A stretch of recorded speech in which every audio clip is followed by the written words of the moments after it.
there, my name is Sarah Carvajal and this is my daughter Millie.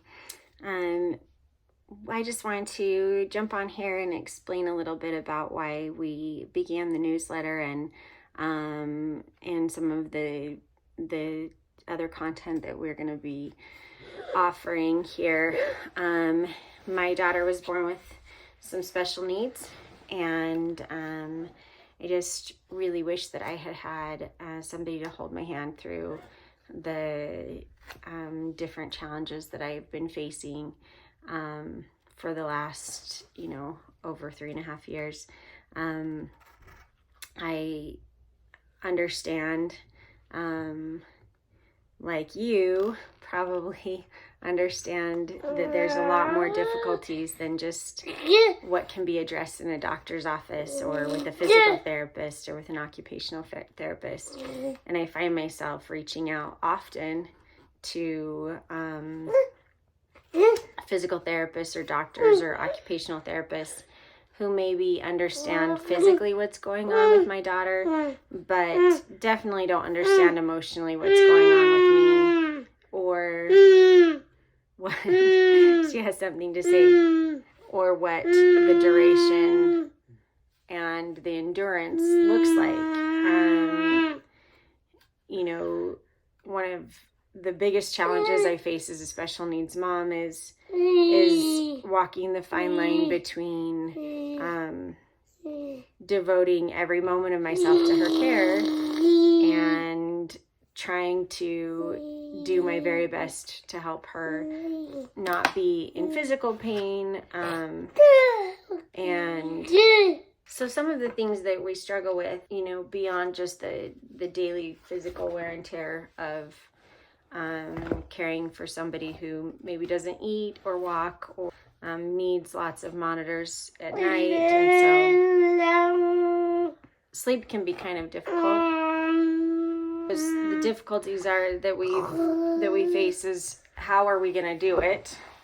How are we going to do it as often as long as it's necessary?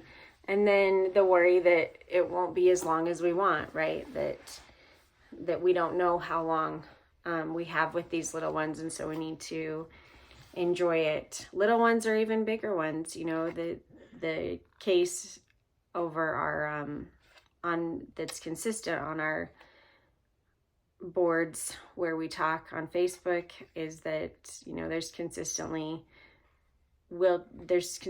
equipment and things available because one of our friends has lost their child, and while that's a consistent fear, we don't want to dwell on that, right? And we can only cry so much, and we can only live in fear so often. But I think sometimes there's some things set up in our communities that maybe we could go to, that maybe we could be involved with. One of my fears when I go out to a community event is that I'm going to lose it. I'm going to see kids that are a lot more progressed in certain ways.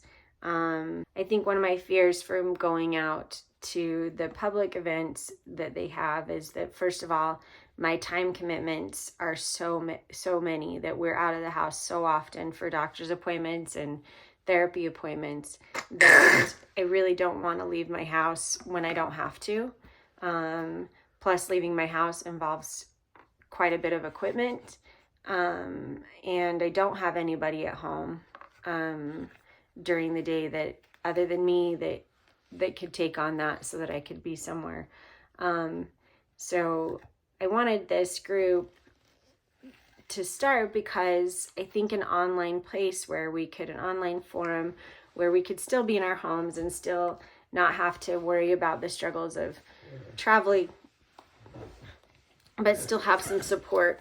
Also, I just wish I had known some things about traveling, some things about the tubes, some things about sleeping. I have developed a pajama that has really changed the way that we do sleeping with all the tubes and monitors at night. And I want to share that with you.